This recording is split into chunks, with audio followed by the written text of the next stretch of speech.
So for today's newscast, we're going to be talking about USF. The USF Board of Trustees just approved a $340 million budget for a new on-campus stadium. As we all know, USF has been trying to figure out how to build an on-campus stadium for many years. They originally began using Raymond James Stadium in the program's infancy, but there's been a lot of clamor and a shift generally in college football toward on-campus stadiums and on-campus atmospheres. So USF has been a bit behind the ball, even in the state of Florida, compared to its peer universities in getting this on track.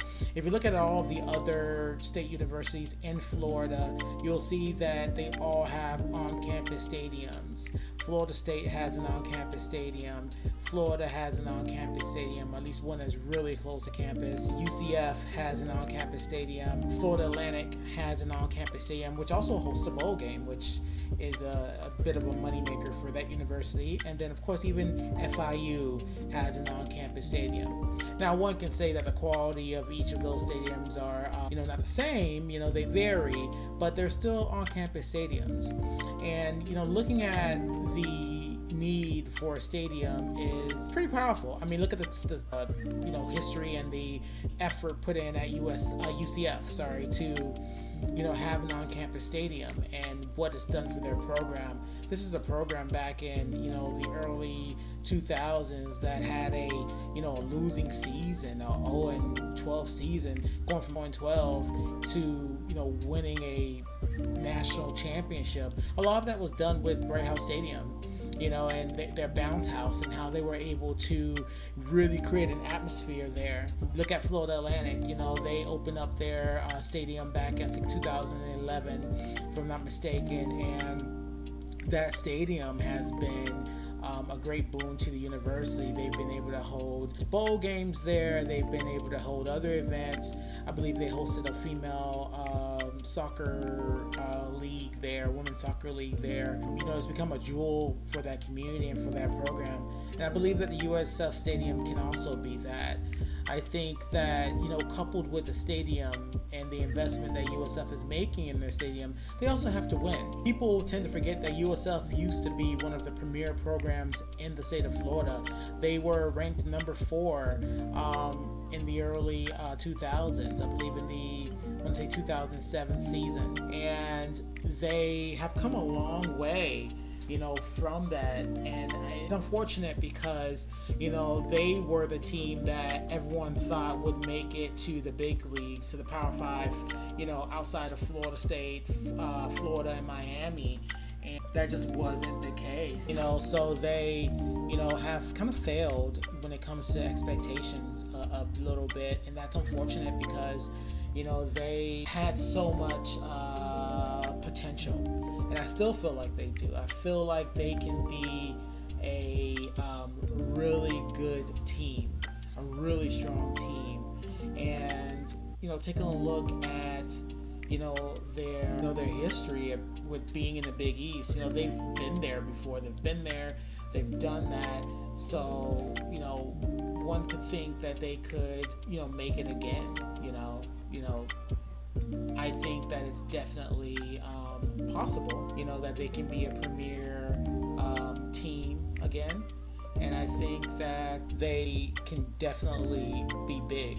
But I think with the stadium has to come to winning, and they have to be able to dominate their conference. Looking at where they can go, because all of this is.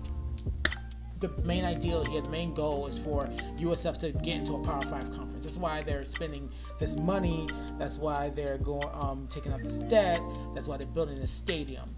And, when looking at where they best fit, I think that USF best fits in an Eastern Conference. I don't think the Big 12 is a good fit. I don't think they should be chasing UCF. I don't think UCF is going to stay in the Big 12. I mean, who